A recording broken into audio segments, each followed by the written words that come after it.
Bienvenidos a Noticias del Congreso. Le tenemos preparada toda la información del trabajo legislativo federal, comparecencias ante el Pleno y comisiones. Vamos con la información. Con motivo de la glosa al quinto informe de gobierno del Ejecutivo Federal y como lo mandata la Constitución en su artículo, en la Cámara de Diputados, funcionarios de la Administración Pública Federal comparecieron ante legisladores para explicar el estado que guarda el ramo administrativo a su cargo. El primero en comparecer ante la Cámara de Diputados fue José Antonio Meade Curibreña, titular de la Secretaría de Hacienda y Crédito Público, el jueves 5 de octubre. Al iniciar su participación y bajo protesta de decir verdad, el titular de la Secretaría de Hacienda y Crédito Público aseguró que la economía acumula 30 trimestres consecutivos de crecimiento y que en la última década ha incrementado 22%. Además, aseguró que hoy la economía es 29% más grande. La expectativa de crecimiento al cierre de 2017 es hoy más de 30% superior a lo que lo era a principios de año. Este crecimiento tiene fundamentos sanos, además de ser balanceado e incluyente. Tiene fundamentos sanos porque descansa en un vigoroso mercado interno que se refleja en un consumo privado y ventas al menudeo que crecen, apoyadas en más empleo, mejores salarios y un acceso a crédito en condiciones competitivas. En su momento, el funcionario detalló que a principios de la administración, de cada 100 pesos de ingresos públicos, casi 40 provenían del petróleo. Dijo que gracias a la reforma hacendaria, hoy son solo 16 pesos, además que hay 18 millones de nuevos contribuyentes. El paquete económico aprobado el año pasado refleja esta mejora en los ingresos tributarios y aunado a un esfuerzo de contención del gasto, nos va a permitir, por primera vez desde el 2008, tener un superávit primario. Meade Curibreña dijo que por primera vez en la última década, al final del año 2017, la deuda será del 48% como porcentaje del Producto Interno Bruto, y detalló que la propuesta del presupuesto de egresos de la Federación para el 2018 mantiene estabilidad en la trayectoria fiscal, sensibilidad social y da certeza. En su intervención destacó ajustes ante los sismos del mes de septiembre y el paso de huracanes. No será la primera vez que el análisis del paquete económico exija ajustes para complementar esos mecanismos con recursos presupuestales. Recordemos que más allá de números y proyecciones, hay rostros y vidas que esperan alivio.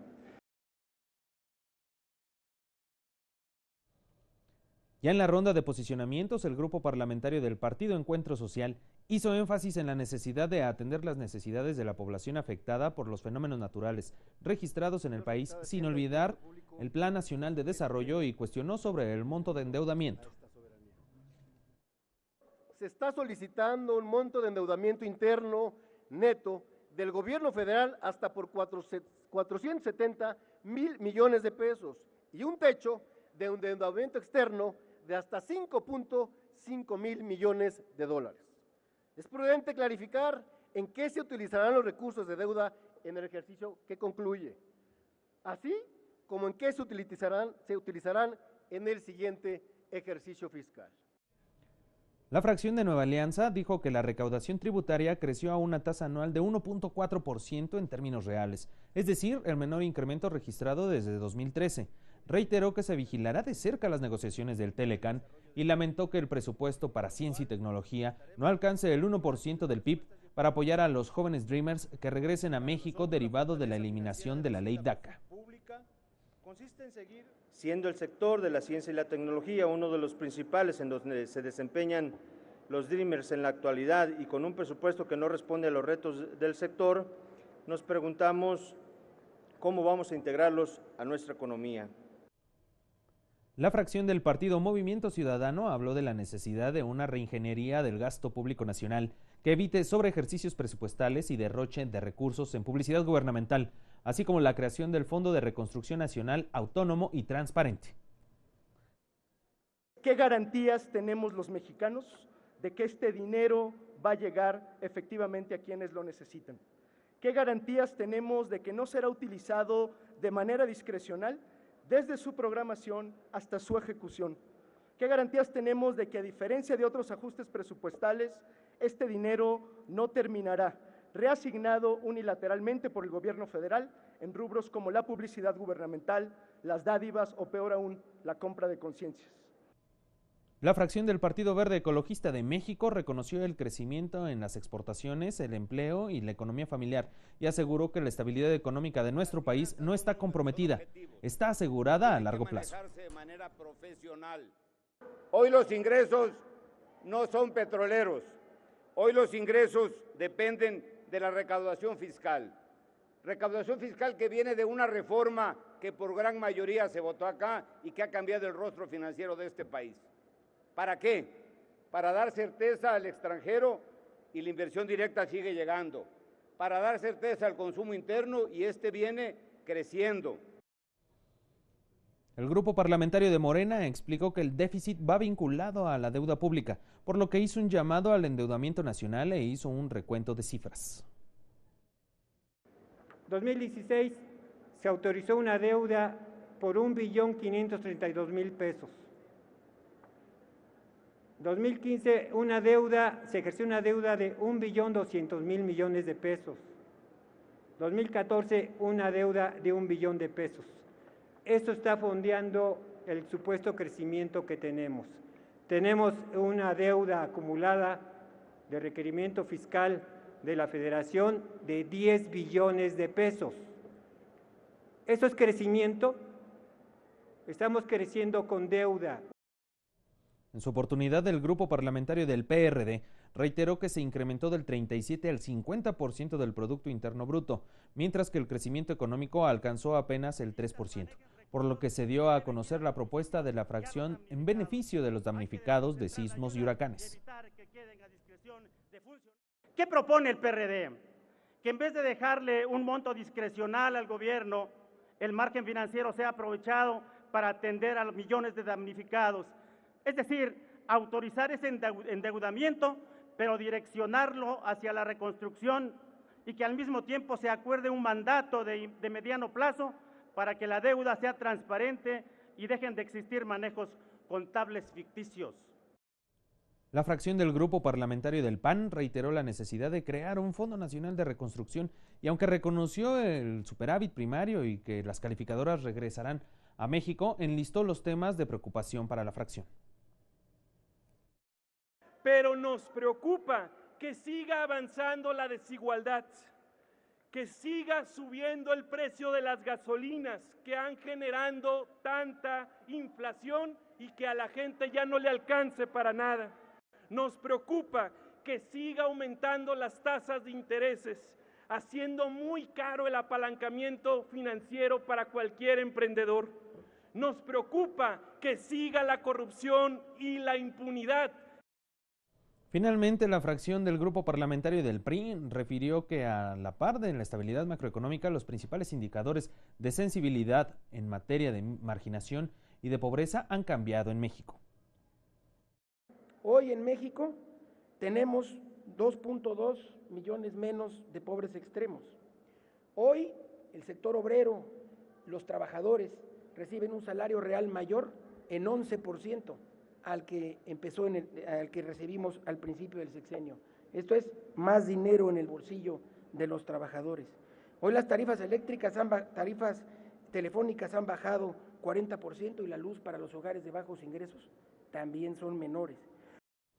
Ya al iniciar la primera ronda de preguntas y respuestas, el diputado Federico Escobedo Miramontes del Partido Encuentro Social se refirió a la indebida administración de los fondos del sistema de pensiones y jubilaciones. Si ha considerado usted dejar trazada una ruta viable para que en el largo plazo los presupuestos de egresos dejen de ser afectados por esta excesiva erogación. Si no estimulamos el ahorro voluntario, si no aprovechamos la posibilidad de la deducción y el apoyo fiscal al ahorro complementario, si la subcuenta del retiro y la subcuenta de vivienda la retiramos en una sola exhibición en vez de convertirla en flujo pensionario, los retos de ingreso en el retiro de este país serán importantes. Esperemos, termino con esto, que de esos 7 pesos de cada 10 destinado a programas estratégicos o prioritarios, no vayan con una idea de clientelismo electoral, porque por supuesto que no es coincidencia que el próximo año haya elecciones, las más grandes, por cierto, de la historia de este país. Por el partido de Nueva Alianza, el diputado Jesús Rafael Méndez Salas criticó las reducciones en términos reales para el sistema educativo nacional, lo cual afecta a programas destinados al fomento de la calidad educativa. Pidió que se realicen reasignaciones presupuestales para cumplir con las metas planteadas en materia de educación.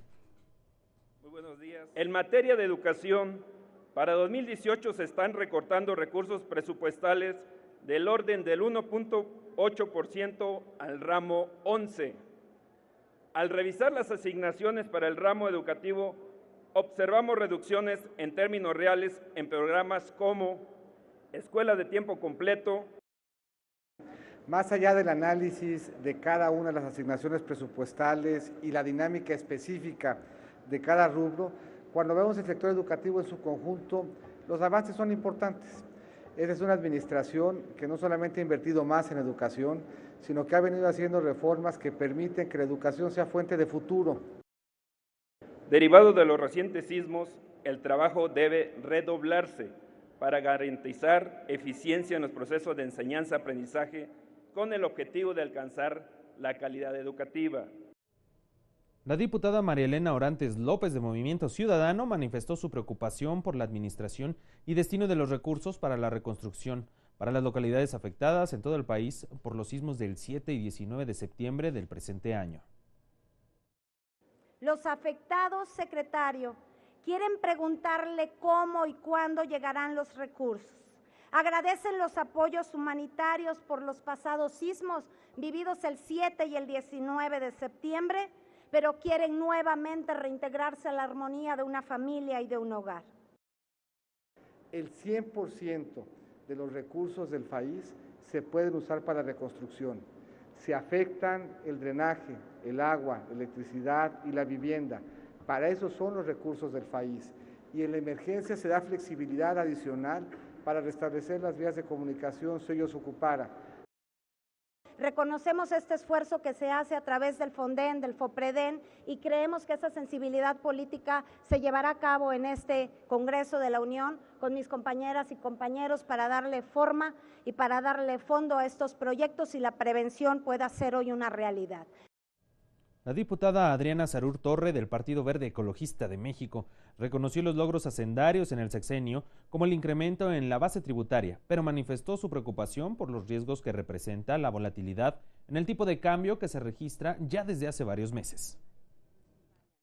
Hemos visto con preocupación que en los últimos años se ha presentado un deterioro en las monedas de países con economías similares a la nuestra. Además, nuestra moneda se debilitó más hacia el cierre del año anterior por la incertidumbre asociada a las políticas económicas. A México le ha servido el tipo de cambio flexible como amortiguador. Le ha servido el tipo de cambio flexible para ajustarse frente a las variables que se mueven en el entorno internacional. Y el hecho de que nuestro tipo de cambio sea flexible nos permite que podamos ver cuándo un movimiento en el tipo de cambio obedece a una condición que sea específica a México y cuándo obedece a tendencias internacionales. Quisiera señalar que como resultado de una política cambiaria basada en el principio de flexibilidad, el peso es la 10ª moneda más intercambiada a nivel global, la segunda entre economías emergentes después del yuan chino y representa el 2.2 de todas las transacciones en el mercado de divisas. Por la bancada de Morena, el diputado Alejandro Armenta criticó que el gobierno federal haya obtenido un gasto adicional de 13% sobre lo ya autorizado en el presente año y aún así no pudo presentar resultados satisfactorios en materia de crecimiento económico. Por ello es indispensable atender y entender que la distribución del presupuesto, como lo presenta el Ejecutivo, fomenta el desequilibrio en la distribución de la riqueza y acrecenta la pobreza. Si nosotros revisamos, la economía no está decreciendo. La economía acumula 30 trimestres de crecimiento positivo. Teníamos más de 2 décadas de no ver una evolución de nuestro crecimiento económico como el que estamos viendo ahorita. ¿Por qué destinar en los últimos 4 años más del 60% de los recursos extraordinarios en fideicomisos para pagar las obras PPS en el país y en el estado de Puebla? ¿Es amistad, es alianza o es sociedad política entre el PRI y el PAN? El diputado Waldo Fernández González del PRD se pronunció por un fondo de reconstrucción por los recientes desastres naturales, sin necesidad de afectar el presupuesto de dependencias más importantes de la Administración Pública Federal y mediante el uso de recursos no aplicados en el presente año. Consideramos que esos más de 66,000 millones de pesos bien podrían emplearse en un fondo de reconstrucción para atender a los damnificados de los sismos del pasado mes de septiembre, para la reconstrucción de sus viviendas y para reparar la infraestructura dañada. Por supuesto que hay disposición, no solamente disposición, sino que compartimos la necesidad de hacer ajustes, de dialogar sobre ellos y de encontrar la mejor forma de darle suficiencia para poder hacer frente a los retos que implica la reconstrucción.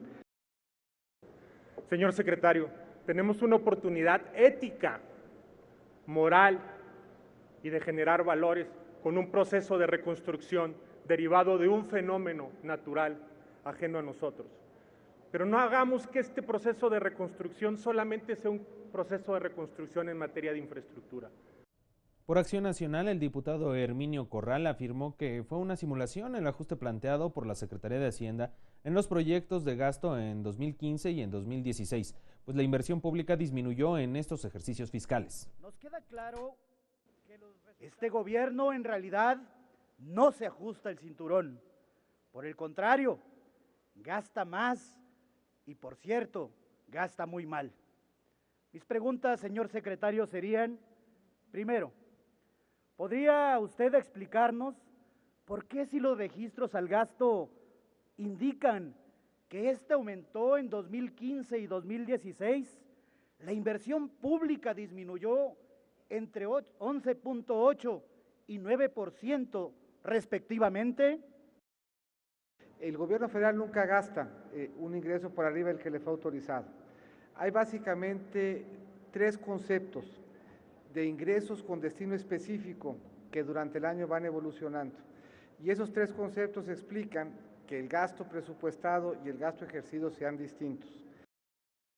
¿Dónde está también, señor secretario, la unidad de inteligencia financiera de la Secretaría de Hacienda y Crédito Público para investigar esto que se ha llamado la estafa maestra?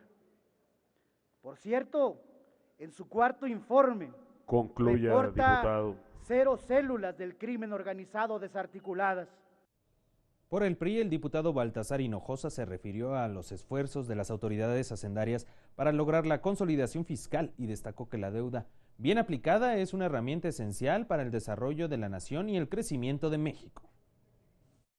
Las decisiones que se han tomado en materia de finanzas públicas han sido prudentes y oportunas. Se sustentan en instituciones sólidas y, sobre todo, en buenas prácticas hacendarias.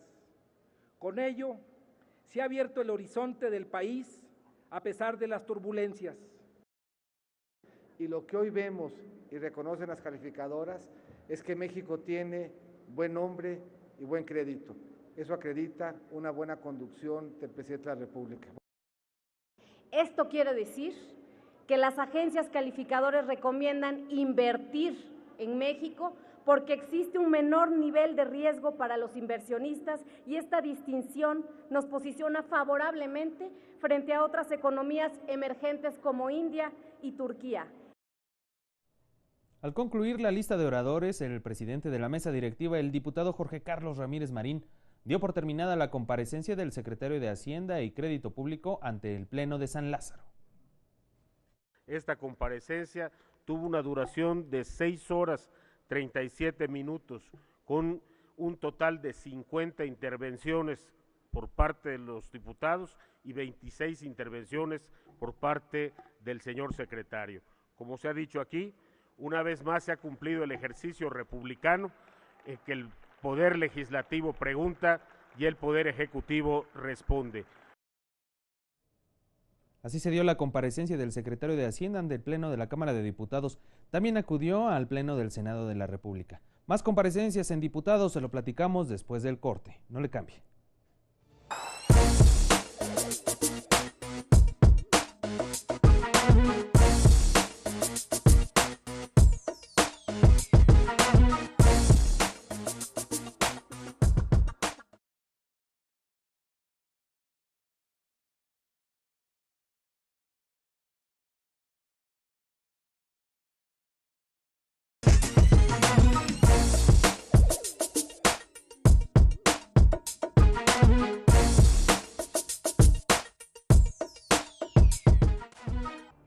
Gracias por continuar con nosotros aquí en Noticias del Congreso. Vamos con la información.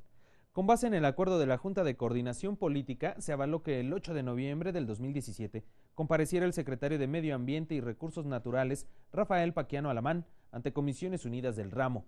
Previo a los trabajos, el titular de la Semarnat rindió protesta de decir verdad. ¿Protesta usted decir la verdad ante las comisiones de Medio Ambiente y Recursos Naturales y la de Cambio Climático de esta 63 Legislatura Federal, a la que comparece con motivo de la glosa del 5º Informe de Gobierno del Estado que guarda la Administración Pública Federal, presentado por el ciudadano presidente de la República, licenciado Enrique Peña Nieto? Sí, protesto. Durante su mensaje inicial, el secretario de Medio Ambiente planteó que uno de los principales objetivos de la administración ha sido el combate al cambio climático y en particular la protección de los bosques, con una reforestación que tiene un avance del 87% y una planeación en la sofocación de incendios. Hemos reforestado en lo que va del 2013 al 2017 879,000 hectáreas y el porcentaje de supervivencia que hemos alcanzado es del 63%. Hemos estado aprendiendo cómo poder seleccionar y cómo desarrollar mejores plantas y estamos seguros que para el final de la administración lograremos cumplir el objetivo del 1,000,000 de hectáreas con el 70% de supervivencia. Mencionó como uno de los principales obstáculos para la política ambiental la falta de entendimiento entre los sectores productivos y la protección de los ecosistemas, por lo cual destacó los acuerdos firmados entre la Semarnat y la Zagarpa, así como la declaración de más áreas nacionales protegidas tanto en tierra como en mar. El sector productivo se compromete a hacer una consulta antes de entregar cualquier tipo de incentivo, tanto de ganadería como agrícola, hacer una consulta para ver si el predio donde se pretende llevar ese incentivo o ese proyecto productivo es de interés para la conservación. Y en caso de serlo, Zagarpa se compromete a no entregar ese incentivo, sino a redireccionarlo. Posteriormente, los legisladores expusieron sus opiniones sobre el estado que guarda la política ambiental del país. Consideraron aún como pendientes temas como la protección de especies en peligro de extinción y la clasificación de residuos peligrosos luego de los sismos de septiembre pasado.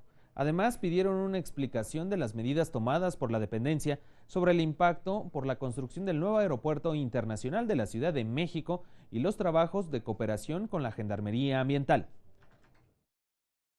El riesgo en el que se encuentran muchas especies de plantas y animales mexicanos se debe principalmente a que no se ha logrado detener la pérdida y degradación de los ecosistemas.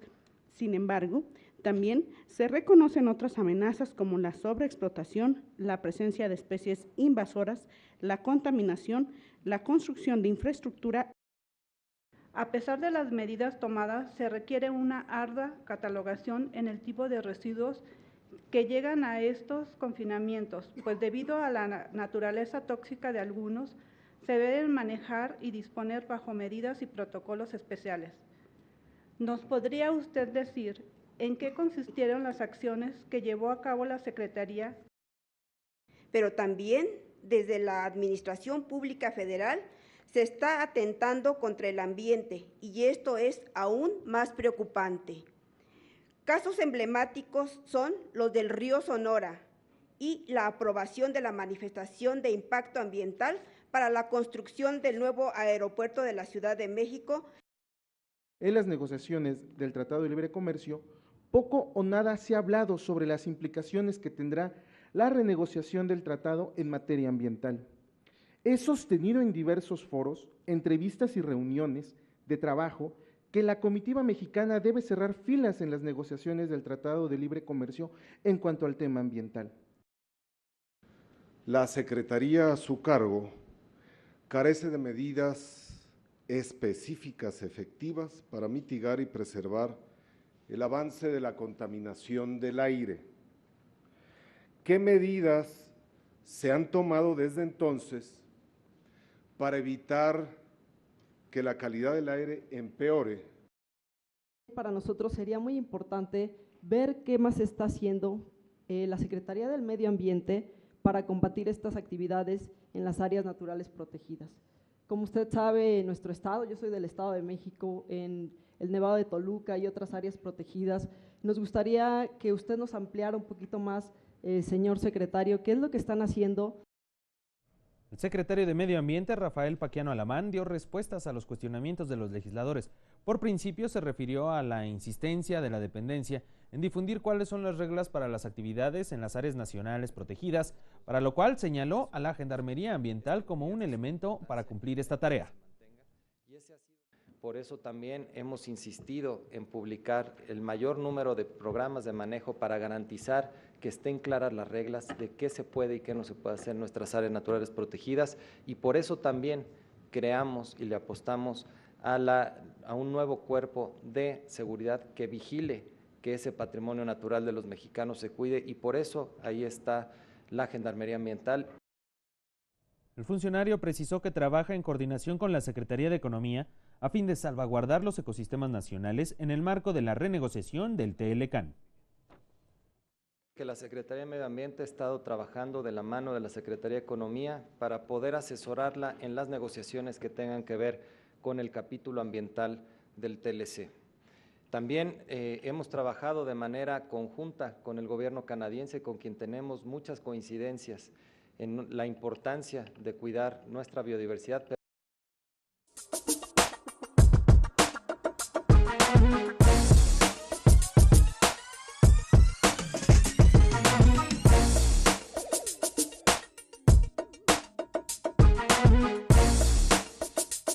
Fecha 8 de noviembre, y de igual manera ante la Cámara de Diputados acudió a comparecer ante los integrantes de la Comisión de Salud en el marco de la glosa del quinto informe de gobierno del Ejecutivo Federal, José Narro Robles, titular de la Secretaría del Ramo.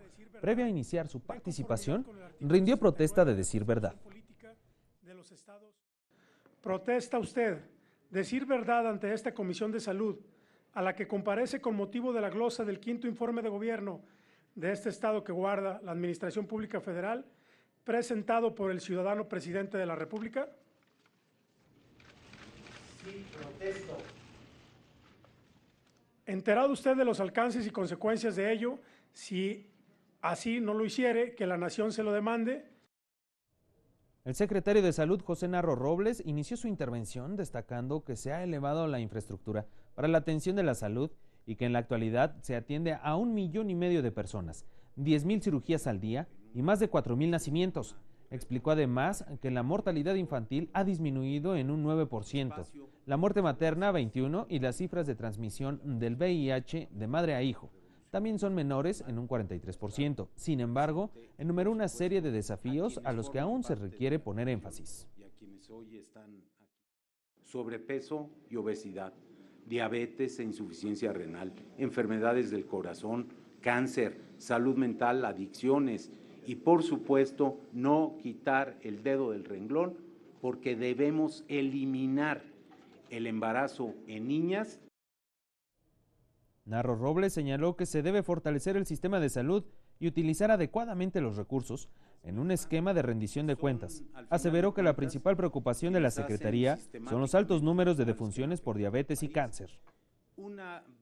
Tenemos el problema de la diabetes, uno de los más graves problemas que enfrenta el país. Del año 2015 al 16 tuvimos 7,000 defunciones adicionales.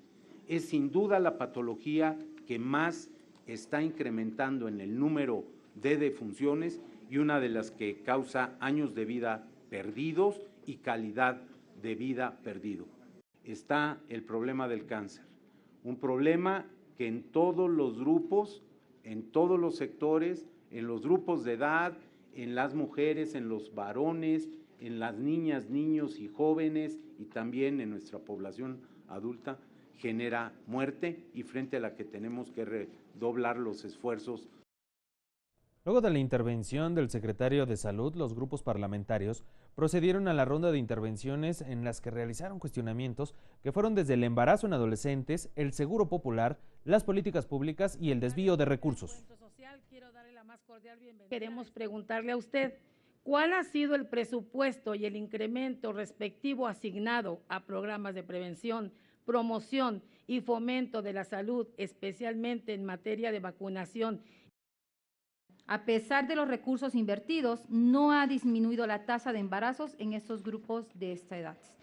Considerando que con la estrategia que ha implementado no se han dado los resultados esperados, ¿usted nos podría mencionar 3 acciones diferentes a las que ya se han realizado que implementaría para mejorar esta estrategia? Hablando de mi estado, Jalisco, hay una denuncia por desvío de recursos de aproximadamente 3,049 millones de pesos que le fueron transferidos a esta entidad con el número de auditoría 12A 14.014.0679, el cual no se ha sabido nada. ¿De qué manera se puede la Federación, el Poder Ejecutivo y Poder Legislativo trabajar para que de manera conjunta hagamos la prevención adecuada de estos actos de corrupción, del desvío de recursos? Más corrupción por desvíos, menos recursos, muy mala calidad en el servicio, enfermedades que no entran en la cobertura del seguro. En ese sentido le pregunto, ¿qué va a hacer la Secretaría ante este panorama? ¿Cómo va a garantizar la cobertura y calidad de los servicios médicos, quirúrgicos, farmacéuticos y hospitalarios de los servicios de salud? Que se ha mejorado mucho. Sin embargo, esos datos tan alegres, tan bonitos, lamentablemente a mi querido Guasave, donde hay un hospital general que atiende al menos 3 municipios, no nos ha tocado lo suficiente. Y lo quiero decir y los invito de nuevo a que nos visiten. Entonces yo quiero pedirle que se acuerde usted también que anduvimos recorriendo el Hospital de la Mujer. Entonces, allí, pues usted nos ofreció que iban 400 millones para que ese hospital se echara a funcionar. Y quiero pues recordárselo, porque no quiero que se quede ese hospital, porque sería un gran avance. Desde 1982 creo que tenemos esta deuda con el cáncer en nuestro país. Mi pregunta sería, ¿qué elementos institucionales, operativos y presupuestales visualiza para la puesta en marcha del registro en óptimas condiciones para el 2018? Al dar respuesta, el secretario de Salud, José Narro Robles, dijo que la estrategia para combatir el embarazo en adolescentes sí ha tenido efectos positivos, mismos que se pueden ver en la disminución de casos. Déjeme respetuosamente discrepar. Discrepar porque, como lo mostré, a partir de enero de 2015, esto es, en los últimos 2 años, se ha generado una estrategia, la Estrategia Nacional para la Prevención del Embarazo en Adolescentes, que ahí están los resultados, sí está funcionando. Nos falta muchísimo por hacer. Deberíamos seguramente haberla puesto en operación antes. Narro Robles se comprometió a revisar los casos mencionados por legisladores sobre desvío de recursos tanto en entidades locales como a nivel federal. Tomamos acciones. ¿Cuántas denuncias más? No lo sé. No lo sé porque este es un asunto de estar periódica y sistemáticamente revisando los temas. Lo que sí le puedo decir es que desvío que encontremos, desvío que será denunciado. Tenemos que hacer una pausa, regresamos con más aquí en Noticias del Congreso.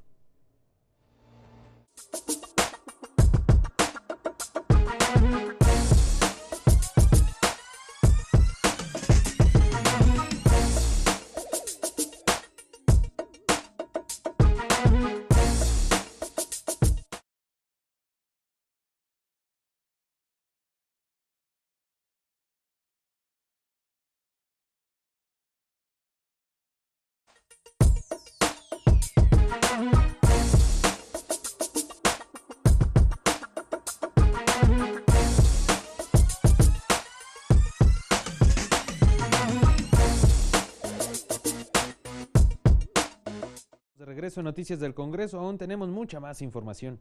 Para dar cuenta del estado que guarda la política pública en materia de turismo, uno de los rubros más importantes para la economía del país, los diputados de la Comisión del Ramo recibieron con la misma fecha, 8 de noviembre del 2017, a Enrique de la Madrid Cordero, secretario de Turismo, quien con base en lo estipulado por la Carta Magna compareció como parte de la glosa al quinto informe de gobierno del Ejecutivo Federal. Como lo mandata la ley, rindió protesta de decir verdad. ¿Protesta usted decir verdad ante la Comisión de Turismo de la Cámara de Diputados a la que comparece con motivo de la glosa del quinto informe de gobierno del Estado que guarda la Administración Pública Federal presentado por el ciudadano presidente de la República? El titular de Turismo explicó que México es ya el 8º país más visitado del mundo y el 14º en generación de ingresos por este concepto. El secretario de Turismo precisó que la industria turística genera más recursos que otros sectores de la economía nacional. En términos de llegada de visitantes, también los 35 millones de visitantes, 50% más. Y el turismo nacional, que además es por mucho incluso el más importante, con cifras de 226 millones de viajes de mexicanos al año, creciendo también 20%. Y es así que somos ahora el 8º país más visitado del mundo, cuando éramos el número 15 apenas hace 4 años. Madrid explicó cuáles son algunos de los proyectos para la dependencia, como la vinculación de proveedores de servicios y productos mexicanos con grandes hoteles y cruceros, así como campañas de difusión dirigidas a la población sobre la importancia de viajar. Porque genera en el mexicano una mucho mayor conciencia de las fortalezas de viajar por el país, no solo por el beneficio personal e individual que cada quien obtiene, en cuanto a que no solamente conoces el país, sino que te conoces mejor a ti mismo, sino que también el beneficio y la derrama que existe para todo México. Y ahora también con los sismos, pues el tema también es estimular el viajar todos por México como muestra de la solidaridad. Diversos legisladores cuestionaron al titular de la Secretaría de Turismo en temas como las acciones que se han implementado para garantizar la seguridad de los turistas nacionales e internacionales. Además, reconocieron que este sector es de los más importantes del país debido, entre otras cosas, a que podría generar acciones para salir de la pobreza y mejorar las condiciones de vida. Sin embargo, también se dijo que el sector está focalizado. Hablaron sobre los costos que representa para las y los mexicanos que desean conocer el país.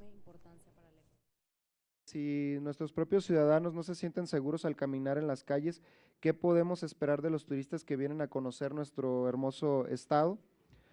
Si bien es cierto que México tiene un gran potencial turístico, también es cierto que la inseguridad es un freno que merma el crecimiento de dicho sector. La preocupación principal de todos nosotros pues es por qué pues el presupuesto, la disminución cada año, en qué se aplica y todo. No creo que aquí debemos de enfocarnos directamente a este rubro porque pues es uno de los que nos da la garantía de que tengamos mejores condiciones de vida en muchos lugares de nuestro estado, de nuestro país. El sector turismo hoy contribuye en un gran porcentaje en el crecimiento económico. Y como bien dice usted, estamos inmersos en una competencia enorme. Yo soy originario de Manzanillo y Manzanillo se quedó. ¿Sí? Hoy hay una gran oferta de destinos turísticos, pero al final de cuentas somos México. De los 35 millones de turistas, el 60% son del país del norte y acuden a destinos restringidos para el grueso de nuestra población. Es decir, el sector parece focalizado. Basta recordar que Quintana Roo captó más del 50% de los extranjeros que llegaron el año pasado. Nos preocupa ser altamente dependientes de los norteamericanos. Se han registrado firma de convenios principalmente con el ISSSTE para apoyar mediante descuentos y créditos a los trabajadores, pues finalmente parece que el crédito al turismo representa la única posibilidad de viajar para muchas familias de nuestro país, es decir, adquiriendo deuda. De un proyecto turístico nacional que hoy por hoy tiene a México como el primer lugar en el arribo de cruceros de toda la orbe. Además, el turismo genera en nuestro país uno de cada 6 empleos para las familias mexicanas. Los programas Viajemos Todos por México, Conéctate al Turismo, Mejora tu Hotel, Programa Mundo Maya, Pueblos Mágicos y Programa del Centro de Playa han permanecido como impulsores del sector turístico, a pesar de los recortes presupuestales. El escenario turístico internacional exige al turismo mexicano promover un servicio de mayor calidad que ofrezca productos y servicios innovadores diversificados. Uno de los modelos de diversificación que México ofrece es el Programa de Desarrollo Regional Turístico Sustentable y Pueblos Mágicos, el cual contribuye a mejorar las condiciones de la infraestructura y equipamiento en las localidades. En respuesta a los cuestionamientos, el funcionario afirmó que lo que le interesa a la dependencia a su cargo es trabajar con la realidad y garantizar la seguridad de los turistas nacionales y extranjeros. Concretamente, seguir trabajando con otras instancias y con otras autoridades y obviamente con el apoyo de ustedes, en el fondo, en tener instituciones más sólidas, pero también hay que trabajar en la percepción para que no se tenga una percepción peor que la realidad que tenemos. Estamos trabajando en esos dos temas. Agregó que para mejorar la imagen de nuestro país en el exterior es importante que empecemos a hablar bien de México. Informó a las y los legisladores que se está haciendo una estrategia de diversificación de este sector. De la Madrid Cordero explicó que no se busca solo un programa de turismo social, sino uno más incluyente. Y fue que salió el programa de Viajemos Todos por México. Un programa que tiene su parte de negocio, que es la que he platicado, que es el razonamiento era, en las épocas de baja ocupación, se pierden empleos porque bajan las ocupaciones de los hoteles, de los aviones, de los autobuses, y entonces el razonamiento es ¿por qué no mejor promovemos precios más atractivos para que haya más mexicanos en posibilidades de viajar? Tenemos que hacer una pausa, pero ya regresamos.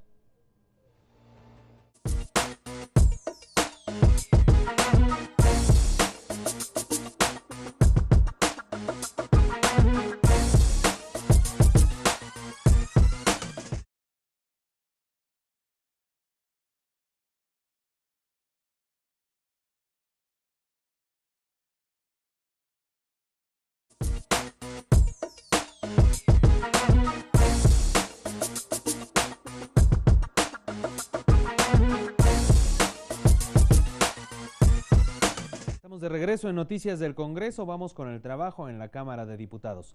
Fue el 10 de noviembre que, bajo protesta de decir verdad, el secretario de Educación Pública, Aurelio Nuño Mayer, explicó a legisladoras y legisladores integrantes de la Comisión de Educación Pública y Servicios Educativos de la Cámara de Diputados el estado que guarda la institución a su cargo.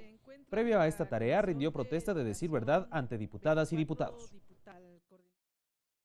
Protesta usted decir verdad ante la Comisión de Educación Pública y Servicios Educativos de la Cámara de Diputados, a la que comparece con motivo de la glosa del quinto informe del Estado que guarda la Administración Pública Federal, presentado por el ciudadano presidente de la República. Sí, protesto. Enterado usted de los alcances y consecuencias de ello, si así no lo hiciere, que la nación se lo demande. En su intervención inicial, el secretario de Educación Pública habló de la cobertura educativa y dijo que en lo que se refiere a la educación primaria se tiene la cobertura universal. Con respecto a la educación media superior, se tiene una cobertura del 82% y el 40% en educación superior. Subrayó también los avances de la reforma educativa en materia de calidad educativa e implementación del nuevo modelo educativo nacional. Los mexicanos teníamos que aceptar que desafortunadamente la calidad de nuestra educación dejaba mucho que desear. Dejaba mucho que desear en términos de la calidad de la formación de los niños y de los jóvenes para que pudieran tener opciones y poder elegir su vida a partir de lo que quisieran, a partir de lo que sueñan. Aurelio Nuño Mayer reconoció que hubo resistencias para establecer los lineamientos de la reforma educativa, las cuales incluso provocaron problemas de gobernabilidad en diferentes zonas del país. Pero a pesar de ello, dijo, avanzaron los nuevos lineamientos de planes de estudio y de actualización del personal docente. Con mucho gusto podemos decir que las niñas y los niños están en sus salones de clase. Podemos decir que por primera vez después de 20 años no tuvimos un paro magisterial en mayo. Podemos decir que en agosto iniciaron los cursos sin ningún problema en todas las entidades del país. Los diputados de los diferentes partidos representados en la comisión respondieron a lo expresado por el secretario de Educación Pública. Señalaron que la reforma educativa no ha sido suficiente para elevar la calidad educativa. Hablaron sobre la violencia en los centros educativos, la disertación en la educación media superior por falta de recursos económicos y sobre el presupuesto para el 2018. Valorar a los docentes es muy importante para que acompañen los propósitos de la reforma. Uno de ellos es no permitir que su salario se degrade, al contrario, que mantenga niveles que le permitan bienestar para él y su familia. Profesionalización continua. Afortunadamente ya se van, porque estamos llegando a un quinto informe de gobierno en donde el secretario de Educación expone que el principal problema de la educación en México ha sido la calidad educativa. No dio un solo indicador.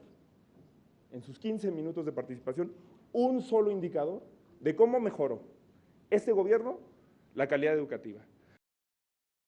¿Por qué, señor secretario, usted, vía la Secretaría de Hacienda, nos envía a la Cámara un presupuesto para los 34 programas principales de la SEP que después usted modificará a su antojo? Lo cual implica que usted no respeta el trabajo de presupuestación que realiza esta Comisión de Educación. ¿Qué indicadores y cuánto tiempo tenemos que esperar? Se han dado los recursos, se ha dado el apoyo para las reformas. México exige tener ya respuesta y resultados. No se puede esperar más. ¿Cómo explica usted que el sexenio en que se aprueba la reforma educativa no pueda usted entregar mejores resultados que sus antecesores? ¿Cómo aplicar un nuevo modelo educativo sin la formación de los docentes que lo deben sustentar y aplicar? ¿Qué avances observa la Secretaría de Educación Pública en los indicadores y programas implementados en lo que va de este nuevo ciclo escolar, específicamente en el estado de Nuevo León, tendientes a mitigar y erradicar la violencia en nuestras escuelas? Pero es importante conocer cómo recibieron ustedes en el 2012 y cómo tienen la meta de cobertura para educación superior y qué porcentaje se identifica con este subsistema de educación tecnológica. El secretario de Educación, Aurelio Nuño Mayer, respondió a algunos de los cuestionamientos realizados por los diputados en un primer momento sobre los logros y alcances de la reforma educativa. La parte que no coincido con su planteamiento es que la reforma y el modelo sean insuficientes, al contrario. Tampoco puedo coincidir con usted cuando dice que la reforma, el modelo y la profesionalización de los docentes es para controlarlos políticamente. Es precisamente lo opuesto, es para liberarlos del control clientelar y corporativo sobre el que estaban sometidos anteriormente las maestras y los maestros. Destacó las mejoras en infraestructura educativa, la construcción de 33,000 escuelas, de las cuales 17,000 están en zonas rurales. Cuando inició el gobierno del presidente Peña, tan solo había 500 escuelas de tiempo completo en las comunidades indígenas o en las poblaciones indígenas. Hoy hay 3,400. De 500 a 3,400. Es un incremento de más de 600%. Los invitamos a acercarse a nuestra sección de noticias en la página www.canaldelcongreso.gov.mx/noticias, donde también hemos preparado información destacada de este 2017. Además, puede visitar nuestro Twitter @noticiacongreso. Esperamos sus sugerencias y comentarios. También podrá consultar el trabajo legislativo en ambos plenos del Congreso de la Unión. Es así como estamos llegando al final de Noticias del Congreso. Muchas gracias por acompañarnos. Cuídese mucho, sea feliz. Hasta pronto.